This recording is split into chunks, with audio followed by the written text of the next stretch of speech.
মমতা ব্যানার্জির বক্তব্যকে আমরা মমতা ব্যানার্জি ধরনের বক্তব্য হিসেবেই দেখতে চাই, কারণ আহ,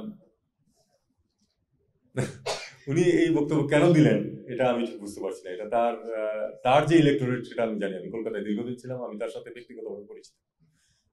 তার বাসায়ও আমার যাতায়াত ছিল।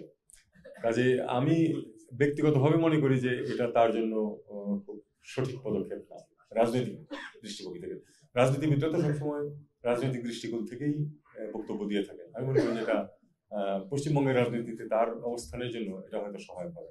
এটা এটা অবশ্য আমার মত, উনি নিশ্চয়ই মনে করেন সহায়ক। আমি গতকাল একটা অনুষ্ঠানে ছিলাম, সেটা আমি কি বলেছি আপনারা দেখেছেন। এটা কিন্তু ওপেনলি বলেছি, তার মানে তো কোনো গোপনীয় কিছু না। আসলে যেটা বলছেন আপনি 5 তারিখ, এটা একটা ওয়াটারমার্ক। অবশ্যই এর আগের সম্পর্ক এবং পরের সম্পর্ক এক্স্যাক্টলি এক না, সেটা আমরা জানি। এই যে আবার যে সম্পর্ক, এই যে সমস্যাটা আছে সেটা স্বীকার করতে হবে, স্বীকার করি আমরা। কাজেই একটা সমস্যা স্বীকার করলে সেই সমস্যার সমাধানের চেষ্টা করা যায়, এবং চেষ্টা করাই স্বাভাবিক। আমরা ভারতের সাথে একটা স্বাভাবিক ভালো সুসম্পর্ক চাই, পরস্পরের স্বার্থ ঠিক রেখে। আন্তরিকতা তো মাপ পরিমাপ করা খুব কঠিন কাজ।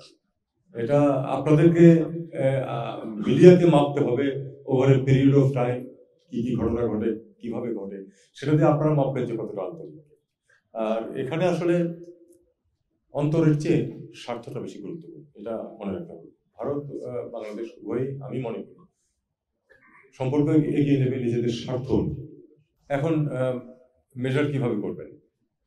ধরুন ভিসা বন্ধ, ভিসা বন্ধে আমাদের কিছু অসুবিধা হচ্ছে, অনেকের কিন্তু সুবিধা হচ্ছে। আমি কালকে একটা হসপিটালে গেছিলাম আমার একটা ছোট চেক আপের জন্য। হসপিটালের সব সিট কিন্তু একদম ভর্তি, কারণ লোকজন ভারতে যেতে পারছে না। তারা যে এখানে খারাপ চিকিৎসা পাচ্ছে তা কিন্তু না। কাজে এটা কি ভারতের স্বার্থে কিনা ভেবে দেখতে হবে। তাদের কলকাতার ব্যবসায়ীদের অবস্থা একটু খারাপ, আমরা পত্রপত্রিকা জানি, এবং আমি তো যোগাযোগ আছে, তারাও বলেছে। এটা কি ভারতের স্বার্থে কিনা সেটা ভারতকে দেখতে হবে। আবার ব্যাপার আছে বৃহত্তর স্বার্থে, তারা যদি মনে করে যারা পশ্চিমবঙ্গের প্রতি হোক, তবু ভারতের স্বার্থ অন্যটাতেই, সেটা তারা বুঝবে। ভারতের স্বার্থ তো আমি বুঝতে পারবো। দেশ করতেছে তো আমি বলবো না, বিভিন্ন প্রতিষ্ঠান করছে, প্রধানত বিভিন্ন প্রতিষ্ঠান করছে, এবং সেই প্রতিষ্ঠানগুলোর ধরনটা কি সেটা আমার চেয়ে আপনারা ভালো জানেন। আবার সেই প্রশ্নে ফিরে যায়, ওই ওই প্রসঙ্গে ফিরে যায় যে আসলে 5 তারিখের আগে এবং পরের সরকারের তফাৎ আছে। এখন এটার সাথে অ্যাডজাস্ট করতে কেউ সময় নিতে পারে, কিন্তু বাস্তবতাকে তো মেনে নিতে হবে। বাস্তবতাকে মেনে নিয়েই সম্পর্ক এগিয়ে নিতে হবে। Double million offer, Walton fridge কিনে পেতে পারেন 20 লক্ষ টাকা, রয়েছে কোটি কোটি টাকার নিশ্চিত উপহার। এটাকে আমি একটা প্রভোকেশন হিসেবে দেখি। প্রভোকেশন দেওয়ার মতো লোকজন তো আছে, এতে তো কোনো সন্দেহ, আমরা দেখতে পাচ্ছি, চারদিকে দেখতে পাচ্ছি প্রভোকেশন। এবং এটাকে আমরা প্রভোকেশন হিসেবে দেখবো যতক্ষণ পর্যন্ত না প্রকৃত প্রস্তাবে তারা বাংলাদেশে প্রবেশ করতে সক্ষম হয়। বিএসএফ সেখানে তাদেরকে থামাতে সক্ষম হয়েছিল। প্রোটেস্ট তারা করতেই পারে, তারা যেটা মনে করে, তাদের দেশের আইনেও সেটা অ্যালাউ করে। তবে বর্ডার পার হওয়ার যদি চেষ্টা করে সেটা হলো আইন ভঙ্গ করা, সেটা তারা ব্যবস্থা নেবে।